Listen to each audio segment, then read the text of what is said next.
Ndongeye kubaramutsa abandi ndabahaye mwiriwe mwebwe mwese mudukurikirana ku mbuga zitandukanye. Ndababwira nti umwaka mushasha.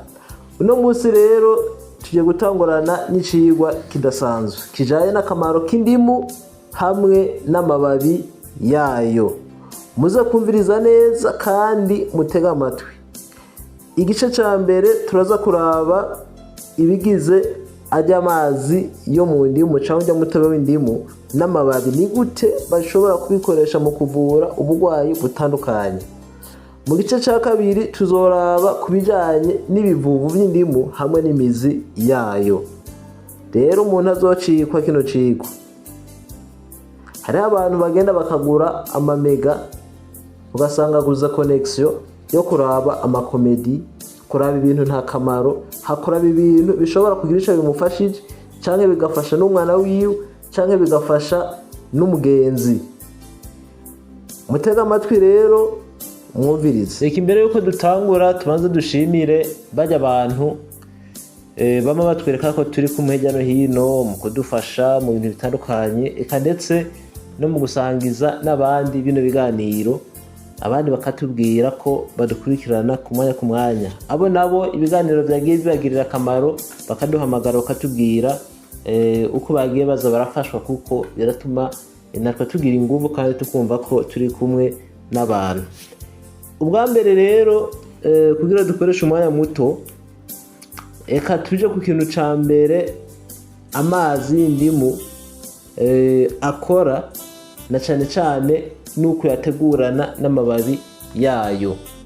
Uragenda ugafata indimu zibiri ukazikatagura ukazishira mu litiro y'amazi, hanyuma ukaca waha amababi agera mu 12 amababi y'indimu, ugashira mu litiro y'amazi ukaca ushira ku muriro ugateka. Hajya bibize ugacukura ko karindira bigahora, ugaca ukanya cyangwa ukaminina. Hanyuma urumva ko ari litiro wagize, ni kuvuga iyo utetse nk'ilitiro ushaka kwava mu nk'ilitiro urarenza ko utuzi dukeya nk'akarobo kugira gahere mu bya bintu n'ijya vapeur ba wakoresheje mu guteka. Hanyuma ucuza uranya agakombe kamwe mu gitondo kandi ku mugoroba, kamwe mu gitondo kandi ku mugoroba. Ivyo ukabigira imisi naho yogera mu 8 gusa. Bajya abantu usanga bafise uburemere n'imitsi iba yarazivye, bajya abantu bakunda kurwara indwara y'imitsi ntibamenya niyo vyaciye, basanga fye nkuru.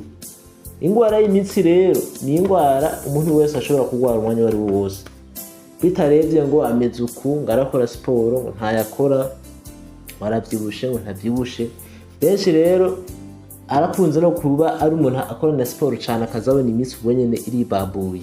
Hari nk'abakunda kuza ugasanga agushikiye ku ivuriro bajya dukunda kuvura, bajya usanga byaramaze kuba nabi, usanga nyene yaradadaraye imitsi, bikasaba amaseansi nyene atandukanye. Ico ni icambere. Ikigira kabiri, amazi y'indimu ni amazi akomeye cyane mu kuvura sinezite. Hari abantu usanga bagwa amasinezite ugasanga yarabarangije. Amazi y'indimu ni meza cyane mu kuvura iyo ngwara ya sinezite. Ikigira gatatu ni kwaba abantu usanga bagwaye inkorora.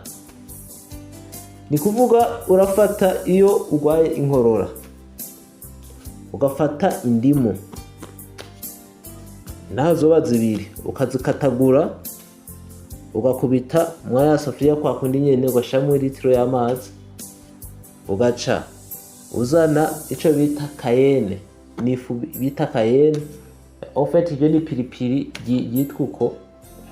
yitwa cayenne, ugakubitamwo nk'ibiyiko nka bitatu, ugaca uzana ubuki uba wamaze kubiminina ugashiramwo, ugaca uzana ijafu ya zirya mbuto za pinata ikiyiko kimwe ugashiramo, hanyuma ukacuza uranywa ibiyiko bitatu byonyine nturenza, bitatu mu gitondo bitatu saa sita, bitatu ku mugoroba. Ujya muntu usanga aguma akorora amengo n'amaha agomba amanyuke, uwo muntu ntamenye uko bigiye. Hari abandi usanga bafise iki kibazo c'imitima, ibita hypertension canke hypotension. Ugasanga umutima swate ufise tension iri hejuru, cyangwa ugasanga umutima wowo waramanutse gose.